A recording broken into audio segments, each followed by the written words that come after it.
Assalamualaikum warahmatullahi wabarakatuh. Kami dari kelompok 1 akan memaparkan materi terkait dengan konsep dasar teori akuntansi syariah dengan dosen pengampu Bapak Misnen Ardiansyah. Dengan anggota kelompok Fahratun Nabila, Intan Oktiviana Putri, Muhammad Wahfudin, dan Mushafifah Zamzatun. Pokok-pokok pembahasan yang pertama, akuntansi syariah, yaitu teori ilmu sosial profetik. Yang kedua, prinsip filosofis akuntansi syariah. Yang ketiga, konsep dasar teori akuntansi syariah. Dan yang terakhir, tujuan dasar laporan keuangan akuntansi syariah. Yang pertama, akuntansi syariah, teori ilmu sosial profetik. Kunto Wijoyo mengusulkan perlunya ilmu sosial profetik. Yang dimaksud dengan ilmu sosial profetik di sini adalah ilmu yang diturunkan dari Al-Quran dan hadis dengan menggunakan kaidah-kaidah ilmiah yang nantinya digunakan untuk menjembatani antara perintah normatif dengan praktik. Dengan ilmu ini, perintah-perintah normatif menjadi lebih operasional dan dapat dipraktikkan dalam dunia nyata. Dalam konteks ini, akuntansi syariah yang sedang kita bicarakan sebetulnya merupakan bagian dari upaya kita dalam membangun ilmu sosial profetik di bidang akuntansi. Yang kedua, prinsip filosofis akuntansi syariah. Secara filosofis, teori akuntansi syariah sebagai salah satu ilmu sosial profetik yang memiliki prinsip-prinsip sebagai berikut. Yang pertama, humanis, yaitu memberikan suatu pengertian bahwa teori akuntansi syariah bersifat manusiawi, sesuai dengan fitrah manusia dan dapat dipraktikkan sesuai dengan kapasitas yang dimiliki oleh manusia sebagai makhluk yang selalu berinteraksi dengan orang lain dan alam secara dinamis dalam kehidupan sehari-harinya. Yang kedua yaitu emansipatoris. Emansipatoris adalah mempunyai pengertian bahwa teori akuntansi syariah mampu melakukan perubahan-perubahan yang signifikan terhadap teori dan praktik akuntansi modern yang eksis saat ini. Kemudian yang ketiga adalah transendental, yaitu mempunyai makna bahwa teori akuntansi syariah melintas batas disiplin ilmu akuntansi itu sendiri. Dan yang keempat yaitu teleologikal. Teleologikal adalah memberikan suatu dasar pemikiran bahwa akuntansi tidak sekedar memberikan informasi pengambilan keputusan ekonomi, tetapi juga memiliki tujuan transendental sebagai bentuk pertanggungjawaban manusia terhadap Tuhannya, kepada sesama manusia dan kepada alam semesta. Yang ketiga adalah konsep dasar teori akuntansi syariah. Konsep dasar merupakan wujud dasar yang memengaruhi bentuk teori, cara memandang, dan cara mempraktekkan akuntansi dalam dunia ekonomi dan bisnis. Penetapan konsep dasar teori akuntansi syariah didasarkan pada prinsip filosofis, sedangkan prinsip filosofis itu sendiri secara implisit diturunkan dari konsep faith, knowledge, and action. Prinsip filosofis humanis merupakan bentuk dasar instrumental dan sosial ekonomik.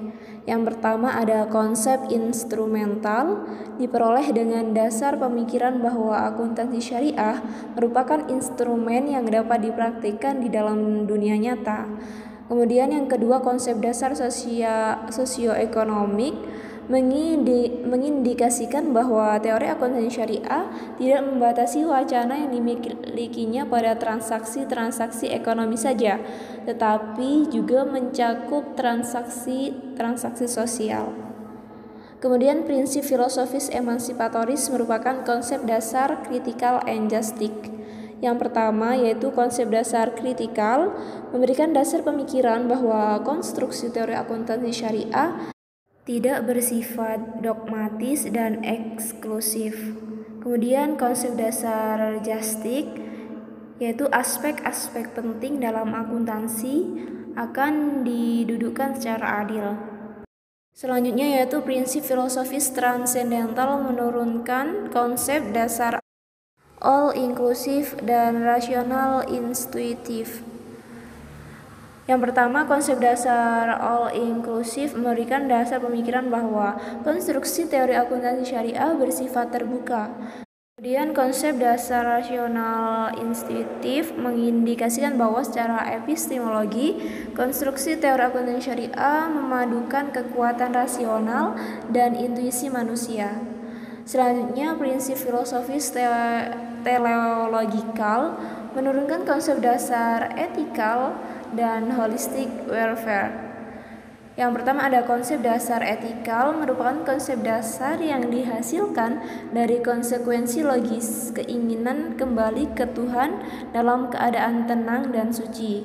Kemudian konsep dasar holistic welfare adalah konsekuensi dari penggunaan nilai-nilai etika Islam dalam konstruksi akuntansi syariah dengan diakuinya bahwa kesejahteraan yang menjadi salah satu aspek akuntansi syariah tidak terbatas pada kesejahteraan materi saja, tetapi juga kesejahteraan non-materi, yaitu kesejahteraan utuh.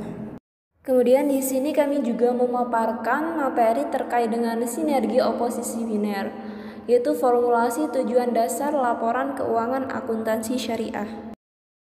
Yang pertama, entity teori, yaitu unifikasi kekuasaan ekonomi. Ide utama entity teori ini adalah memahami perusahaan sebagai entitas yang terpisah dari pemiliknya. Dalam konteks teori ini terdapat dua pandangan yang berbeda, meskipun keduanya mengarah pada konklusi yang sama, yaitu stewardship atau pertanggungjawaban. Untuk versi pertama adalah versi tradisional yang memandang bahwa perusahaan beroperasi untuk keuntungan pemegang saham. Kemudian untuk versi kedua yaitu pandangan baru terhadap entity teori menganggap bahwa sebuah entitas adalah bisnis untuk dirinya sendiri yang berkepentingan terhadap kelangsungan hidup dan perkembangannya. Konsep entity teori merupakan pengembangan dari konsep proprietary teori. Namun bila diinterpretasikan secara kritis, sebagian besar muatannya tetap berbasiskan aspek-aspek ideologis yang sama dengan konsep proprietary teori. Yang kedua, enterprise teori, yaitu diversifikasi kekuasaan ekonomi. Mengenai enterprise teori ini, Harahap berpendapat bahwa teori tersebut lebih lengkap dibandingkan dengan teori yang lain karena ia melingkupi aspek sosial dan pertanggungjawaban. Konsep teoritis yang mampu memberikan dasar dalam pembentukan prinsip dan teknik akuntansi yang menghasilkan bentuk akuntabilitas dan informasi yang dibutuhkan stakeholder adalah enterprise teori. Konsep ini memang sangat dekat dengan syariah, namun dalam sudut pandang syariah belum mengakui adanya partisipan lain yang secara tidak langsung memberikan kontribusi ekonomi. Yang ketiga, epistemologi sinergi oposisi biner. Secara ideal, oposisi biner harus didudukan secara berpasangan sebagaimana kearifan tradisi Islam dan Tao. Artinya, mendudukan sesuatu yang bertentangan dalam posisi yang sinergis. Langkah yang dapat dilakukan adalah dengan cara menyatukan sifat-sifat yang bertentangan ke dalam satu kesatuan. Misalnya, menyatukan atau mengawinkan sifat egoistik dengan altruistik, impersonal dengan personal, dan lain sebagainya. Inilah yang dimaksud dengan sinergi posisi biner. Dengan sinergi ini dapat diharapkan bahwa akuntansi dapat memiliki power yang lebih kuat melalui pancaran informasi akuntansi yang dihasilkan untuk kemudian membentuk realitas yang lebih humanis, emansipatoris, transendental, dan teleologikal. Yang keempat adalah tujuan dasar laporan keuangan akuntansi syariah. Dapat kita formulasikan bahwa tujuan dasar laporan keuangan akuntansi syariah yang bersifat materi adalah untuk memberikan informasi, sedangkan yang bersifat spirit adalah untuk akuntabilitas. Materi dan spirit memang berbeda, tetapi keduanya tidak dapat dipisahkan. Dalam wacana filsafat idealisme, spirit dianggap lebih abadi dibandingkan dengan materi, meskipun spirit lebih tinggi dan lebih kuat dibandingkan materi. tetapi dia tidak dapat dipisah dengan materi.